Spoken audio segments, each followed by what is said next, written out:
According to some, I'm a mythical creature. I mean, have you seen me?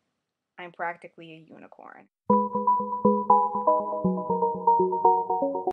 Today, I will be talking about phobias within the community. So, I wanted to start off with some of the fun names that I've been called: flip flopper, switch hitter, fence sitter, confused, greedy, attention seeking.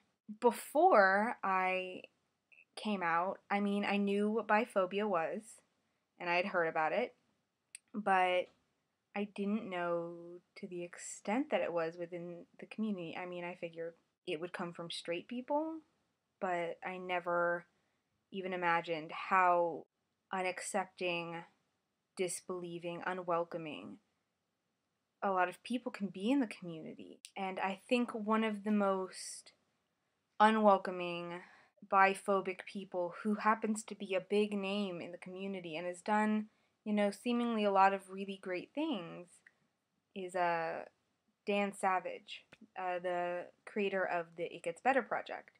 He has a column where recently, and there's been a lot of backlash with this, he essentially told someone that, messing around or hooking up with, or being in a relationship even with bisexual men is a bad idea because they're going to leave you for a woman.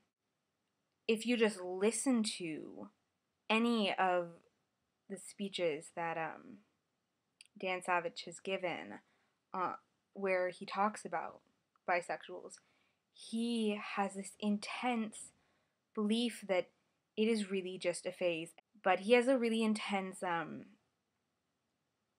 personal bias because he came out when he was younger as bisexual and then came out as being gay. So for some reason he assumes that everybody's going to do this. Another really big issue within the community is that bisexuality doesn't exist at all. My first taste of biphobia, I mean, I mentioned that I was bisexual to some people in my acting program, and theater is a really accepting place. One of the guys just said, "Yeah, I don't think that exists." And the first thing that came to my mind was, then what the hell am I doing? What am I? If my sexual orientation doesn't exist, am I just in no man's land? So that was really surprising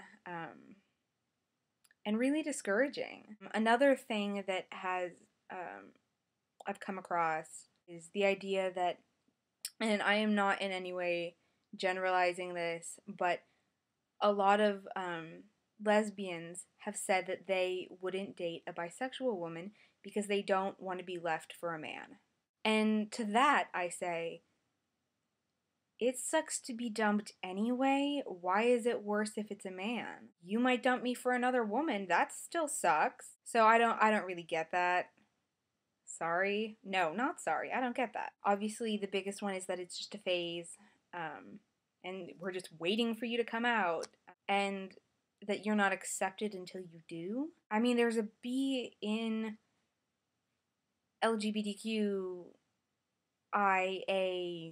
for a reason. Even though many people use it as a transition point, and I am not a person who feels any sort of contempt for people who do. I just wish people would take notice at the people who don't use it as a stepping stone,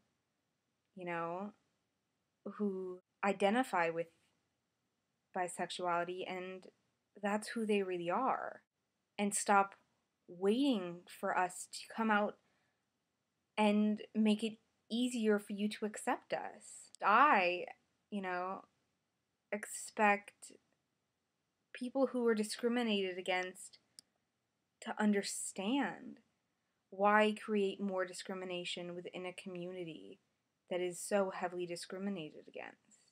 I think that spreading awareness and, watching what you say, even if they're jokes, like, bisexuals put their hand on someone's pants and, like whatever they get. Yeah, all women who make out with other women are just doing it for men's attention. I don't like people staring at me when I make out with anyone. It's creepy. For men, just because I say I'm bisexual doesn't give you the license to say, well, can I watch? No.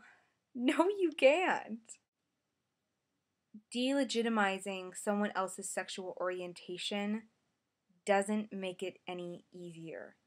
You're just adding to the hate in the world, and you're adding to the hardship that people have to face rather than accepting them as who they are. If they come out as being straight or being gay in a couple years, in a couple months, the day after they come out as bisexual, that does not mean their feelings at that moment weren't legitimate.